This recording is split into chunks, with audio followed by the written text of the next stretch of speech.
Hello mga kagang, it's me again, Mona's Vlog and Music. For today's video mga kantang, samahan niyo naman kami, papunta kami ngayon sa Lamak. So alam niyo po ba mga kantang na ang Lamak ay isang mahalaga sa aming mga mahihirap dahil dyan po kami nabubuhay, charot. Oo nga mga kantang, so nakita niyo ba yan, yung mga binibilad na mga palay, galing po dyan sa Lamak. So pupunta po tayo ngayon at mag-experience po tayo kung paano po manguha ng palay. So tingnan niyo ang aking sinasabi dyan mga kantang. Dagan ka sa mga humay. Dagan ka sa mga humay, nice ang view.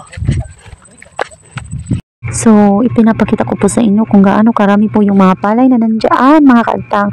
Sobrang dami at saka hindi pa inaani yung iba. Tapos yung iba naman sa kabila ay nakadapa na dahil sa bagyo nung nakarang bagyong Christine. So, kawawa po yung mga palay na nasintumbahan na at nandiyan nakadapa na lang sila. So, kung hindi mo yan maani, ay tutubo na lang yan. Kaya yung mga tao, ayan, nag-anihan na sila. So, yung inanihan nila, uulitin namin yun at may makukuha pa kami na mga palay. Kung tawagin yan sa amin ay nanghagdaw kami yan mga kagtang. So napakasaya po talaga na mayroon ka makuhang mga palay mga kagtang, kasi siyempre mahal kaya ngayon ang bigas. Pwede na yan gawing bigas mga kantang pag nakarami ka ng nakukuha. So sa pinuntahan po namin, sobrang dami po pala ang nakukuha namin. Akala ko nga boring yung panguha ng ganyan kasi first time ko rin po nagawin ito. Kaya sabi ko wala naman atang natitira pa kasi syempre naubos na ng mga tao. Kaya sabi niya marami pa pala yan. May nakuha na kaagad si Mr. na palay dyan na mga hindi pa nila nakita. So yan yung mga kukunin namin para kami naman ang magkakaroon ng bigas at saka yung mga palay na sayang din naman kasi mga kantang, hindi naman yan nila babalikan, kaya kami na lang ang kukuha niyan kasi okay lang naman din sa may-ari na kunin namin yan kasi siyempre hindi naman na nila kayang pulutin yan pa isa-isa na lang kasi sa sobrang dami ng palay nila. Yan yung mga naghakot ng mga palay nila, kibali yun po yung paggawa nila ng dyan. So mga kantang, yan si Mr. Naghahanap na yan ng pakalat-kalat na mga palay. So ako naman dito sa gilid mga kantang ay nangunguha din ako kasi hindi naman ako pwedeng pumunta doon sa gitna kasi lulubog din ako kasi ayan may nakuha din ako mga kantang. Akala ko yung nakukuha ko is may laman, wala pala. So tinatapon ko yun kasi yung iba may laman, yung iba naman wala. Pero kung naiipon mo talaga yun mga kantang, marami din talaga. Makita nyo dito sa dulo mga kantang na mas marami talaga ang nakuha namin dito kasi sayang naman yung iba, ang dami-dami pa. So sa gilid lang talaga ako dyan mga kantang, naglalakad-lakad lang, hindi na ako pumunta sa gitna kasi siyempre sobra din kati, kasi yung katawan ko, allergy po kasi ako sa damo, kaya hindi ko na kayang pumunta pa sa gitna at baka hindi na talaga ako makatulog sa kamot ng aking katawan. So kahit din lang po ako sa gilid, marami din naman po ako na kukuha at saka nakikita na mga palay na nagkandalaglag po, kaya okay lang po sa akin na kahit nandyan lang pa yan, may nakukuha na din po ako dyan. So napakasaya po talaga mga kantang na may nakukuha ka.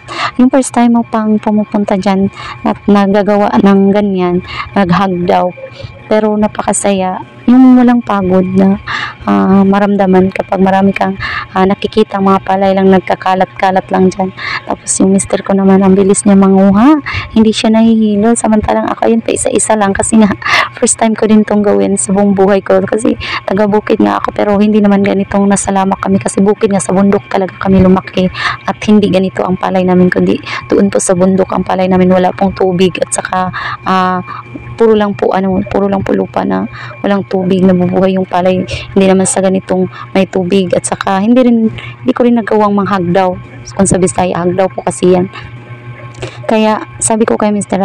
ang dami pa palang nakikita natin dito at marami pa tayong makukuha at magawang bigas sa pagkagaganito natin. So yan si Mr. binibidyohan ko lang siya, tsaka ako din nagbibidyo din po ako dyan mga kagtang kasi pinapakita ko po sa inyo kung paano namin pinupulot-pulot yung mga nagkandalaglagan yung mga palay. So yung may-ari nito siyempre hindi na talaga nila kailangan to kasi marami naman po silang palay na naani, kaya hindi na po nila yan papansinin sa mga pakunti-kunti. Pero kahit pakunti-kunti po mga kaagtang is pag naipon mo na yun talagang gawa ka talaga ng bigas niyaan. Pagkatapos po niyan mga kagtang, kapag na pulot mo na po yan lahat-lahat, tapos gusto mo na po yung gawing bigas, ay giok tawag nito. Hindi ko alam kung anong tawag sa Tagalog, pero gigiok na tatanggalin yung palay sa kanyang so, ayan ang mga kagtang. Nakita nyo na kung paano ko po ginawa yun. Ayan, si Mr. naman ang binibidyohan ko mga kagtang kasi nga, natutuwa din ako sa kanya kasi ang bilis niya pong manguha ng mga palay mga kagtang. Ayan, no. Kita nyo naman, no. Pinupulot-pulot lang niya talaga, parang ano lang, parang napakarami lang talaga nilagay dyan. Tapos, siyempre mga kagtang, napakarami din talaga. Maswerte po kami sa pinuntahan namin ngayon kasi nga, napakarami po talaga. Ayan, no, kinukuha ko pa, oh. Napakarami, tsaka malaman. Malaman po siya, hindi po siya, hindi lang po siya yung tinatawag na alam mo yung walang laman, piyasot. Hindi po siya mga ganun mga kagtang, hindi as in po malaman po talaga, kaya naswertihan po talaga kami na dyan kami napunta sa palayan na iyan kasi ang dami po talaga mga kagtang. Tapos nakita ko sila mama doon sa dulo, nandun po sila sa dulo, kasama sila tito ko, tsaka yung pinsan ko, tsaka yung pamangkin ko, namumulot din po sila at nakarami-rami na sila kasi siyempre mauna na po sila sa akin. Kaya si Mr. ayun, napapalayo na naman sa akin. Alam nyo naman talaga na ako naman ay video lang ng video habang namumulot din naman talaga ako mga kagtang. Baka naman i-bash na ako na nagbibideo lang ako, hindi ako tumutulong. Tumutulong po ako dyan mga kagtang, namumulot lang po talaga ako dyan sa gilid. Kasi ayoko pong pumunta dun sa gitna kasi nga yung lamak ay lulubog ka din. Pag pupunta ka doon, lulubog ka. Kaya si Mr. na lang kasi nakapaalang siya at ako naman ay nakatsinelas naman. Pakinggan niyo akin sinasabi dito. Marami pa kasing natitira. Kailangan mong putulin. Tigas naman ito.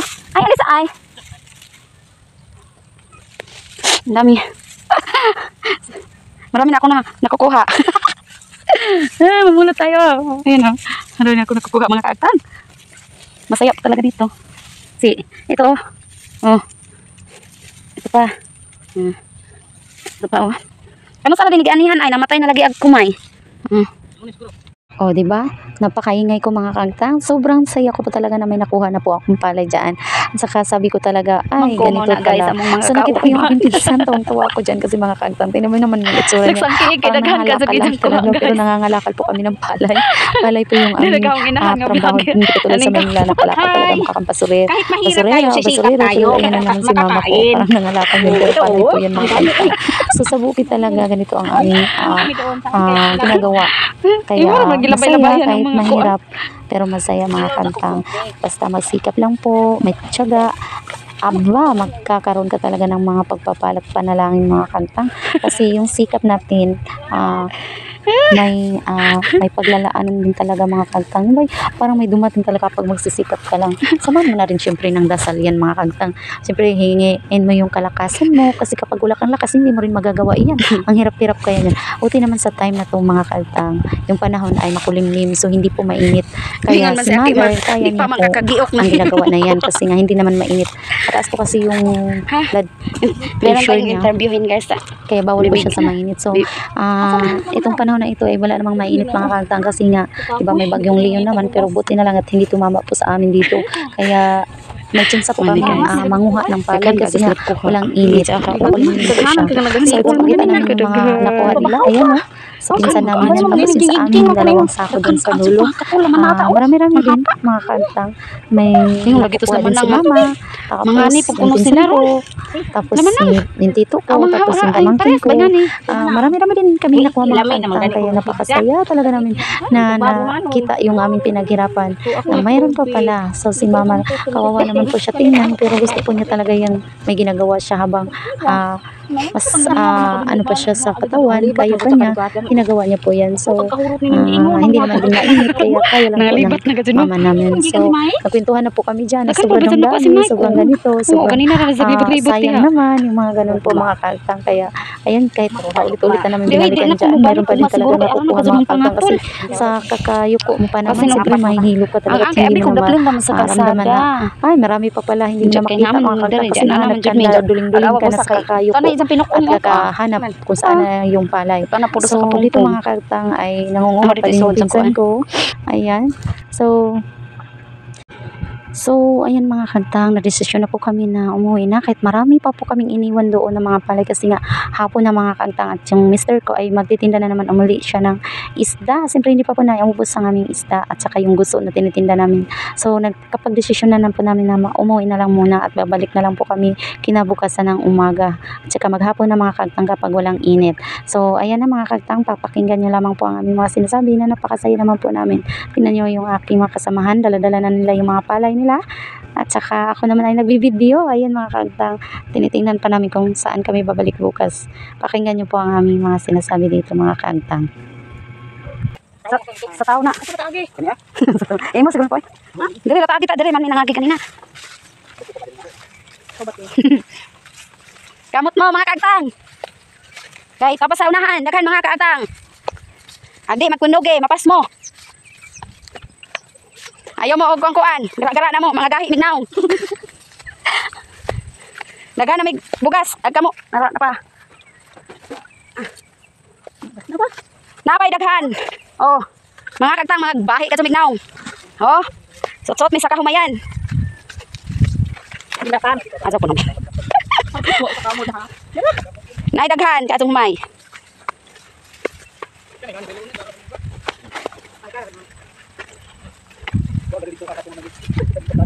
So, ito na nga mga kaagtang, nakarating na kami sa bahay at ayan na, tinatawag na giok-giok na yan mga kaagtang. Bali ba, tinatanggal na yung mga palay dyan sa kanyang mga dahon ba. So, ayan ang ginagawa ni mother. So, siya na nag-giok-giok dyan mga kaagtang. Medyo madilim po talaga kasi yung ulo niya yung nakikita. Pero yan po ang ginagawa. Tapos, pagkatapos niyan, pagpagan mo yan para yung mga palay ay bababa sa sako. Tapos, tsaka mo na naman yan ilagay sa sako pagad. Tapos, yung uot niya, itatapon mo yan doon para pag nalata na yan, pwede na yan gawin na hummus. So, ayan ang ginagawa ng aking pinsan. Salamat sa inyong panonood. God bless. Thank you for watching.